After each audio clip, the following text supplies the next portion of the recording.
அரிசி, 1 கப்பு புழுங்கல் அரிசி, 1 கப்பு உளுந்து 3ம் ஒரே அளவாக இருக்கும். போட்டு ஊற வச்சு ஒரு 4 மணி நேரம் ஊற வச்சு எடுத்து வச்சுருக்கேன். இப்போ இதை அரைக்கணும். அப்படியே கிரைண்டரில் போட்டு நம்ம அரைக்க வேண்டியது தான்.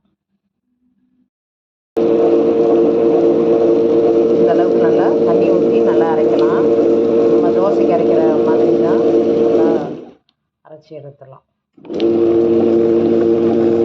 கொஞ்சம் ரொம்ப நைஸாக இருக்க வேண்டாம், கொஞ்சம் குறகுறப்பாக இருக்கும். கடைசியாக உப்பையும் அதிலே போட்டு விட்டுருங்க. நாங்கள் அரைப்பட்டோடனே இன்னும் கொஞ்சம் அரைப்படணும். அரைப்பட்டோடனே அதிலே உப்பையும் போட்டுடணும். போட்டு எடுத்துடலாம், மாவு எடுத்துடலாம்.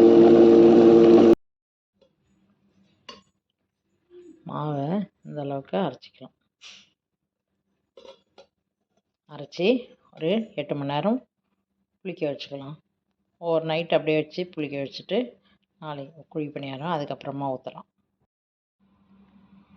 அந்த குழி பணியாரம் மாவுக்கு மசாலா என்னென்னா கடுகு, உளுந்து கொஞ்சம் எடுத்து வச்சுருக்கோம், வெங்காயம் இது ஒரு 4-5 வெங்காயம், பெரிய வெங்காயத்தை நல்லா பொடியாக கட் பண்ணி வச்சுருக்கணும்.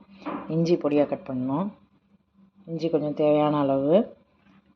பச்சை மிளகா ஒரு 15-20 பச்சை மிளகா, இதுதான் காரத்துக்கு போடுறோம், அதனால் இது ஒரு 15-20 பச்சை மிளகா. கருவேப்பிலை கொஞ்சம் நல்லா பொடியாக கட் பண்ணி வச்சுக்கோங்க. தேங்காய் ஒரு 1/4 கப்பு தேங்காய்.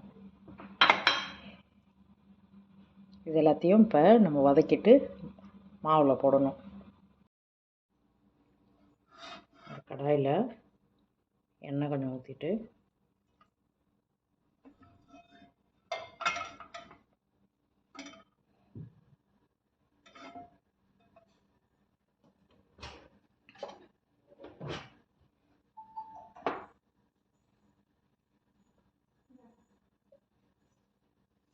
கடுகு கொஞ்சம்,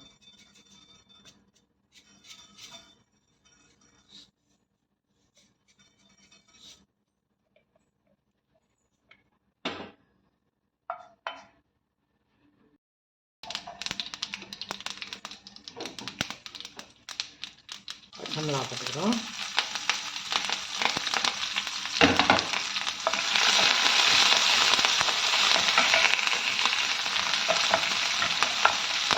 அதுக்கப்புறம் வெங்காயம் போட்டுக்கலாம்.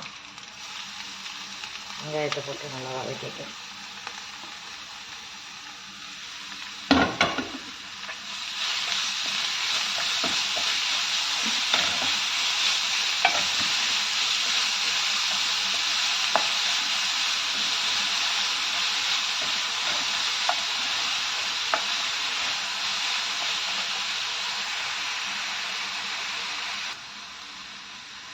இந்த அளவுக்கு நல்லா வதக்கிக்கலாம்.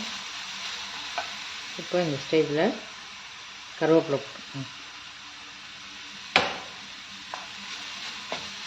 கருவேப்பிலையும் போட்டு ஒரு 2 பரட்டிக்கலாம்.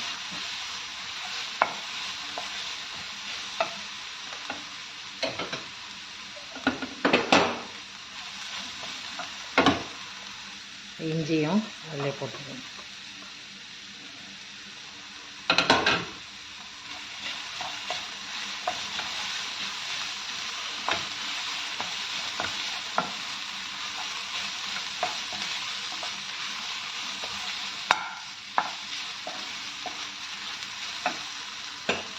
இப்போ இந்த ஸ்டேஜில் தேங்காயை இதில் போட்டுக்கலாம்.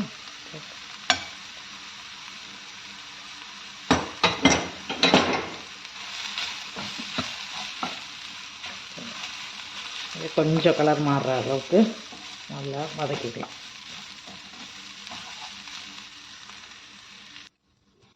இந்த அளவுக்கு நல்லா வதக்கிக்கலாம்.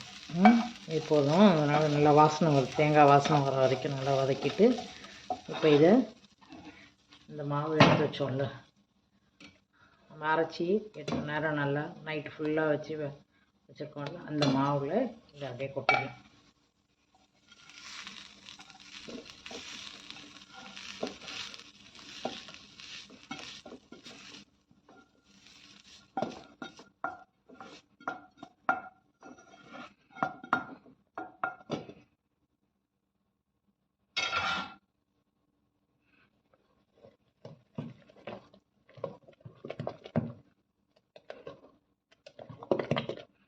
தண்ணி வேணுன்னா ஊற்றிக்கோங்க.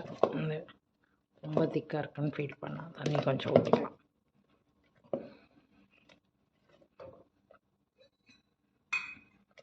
கொஞ்சம் எந்த அளவுக்கு திக்காக இருக்கக்கூடாது.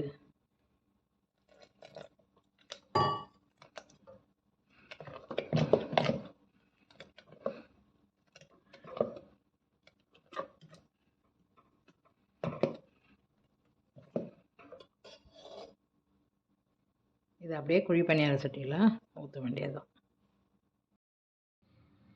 இந்த மாதிரி குழி பணியார சட்டியில் கொஞ்சோண்டு எண்ணெயை ஊற்றிப்போம். எண்ணெயை ஊற்றி வச்சுட்டு இதை எடுத்து இந்த மாவை அதில் ஒரு முக்கால் அளவுக்கு ஊற்றினா போதும்.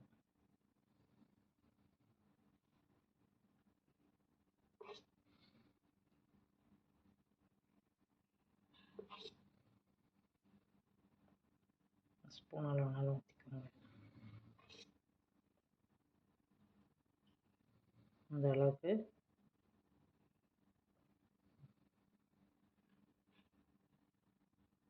மாவு ஊற்றிக்கோங்க.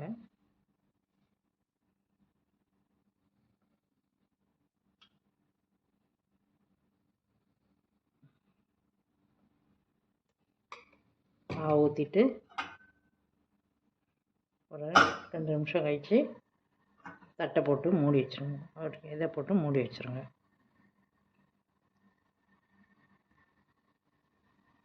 இப்போ கொஞ்சம் இதாகிட்டுருக்கு, அதனால் இப்போ நான் ஒரு பிளேட்டை மூடியை போட்டு கொஞ்சம் நேரம் மூடி வச்சிடும். அதுக்கப்புறமா நம்ம திருப்பி போடலாம். இப்போ நம்ம இதை திருப்பி போடணும். எல்லாத்தையும் இப்படி திருப்பி போடலாம். நான் திரும்பி பின்னாடி வந்த பிறகு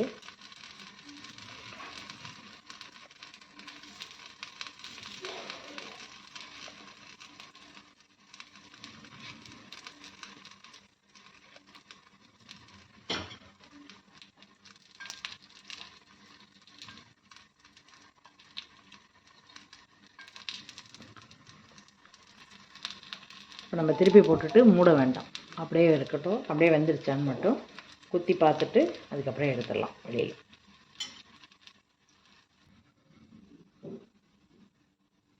இப்போ நம்ம எல்லாத்தையும் திருப்பி போட்டு பார்க்கலாம். எல்லாம் வெந்திருக்கு. இப்போ நம்ம இதை குத்தி பார்க்கலாம். இதில் மாவு ஒட்டாமல் வந்ததுன்னா இந்த மாவு ஒட்டலை, அப்போ வெந்திருக்குன்னு அர்த்தம். அப்போ இதை எடுத்துடலாம்.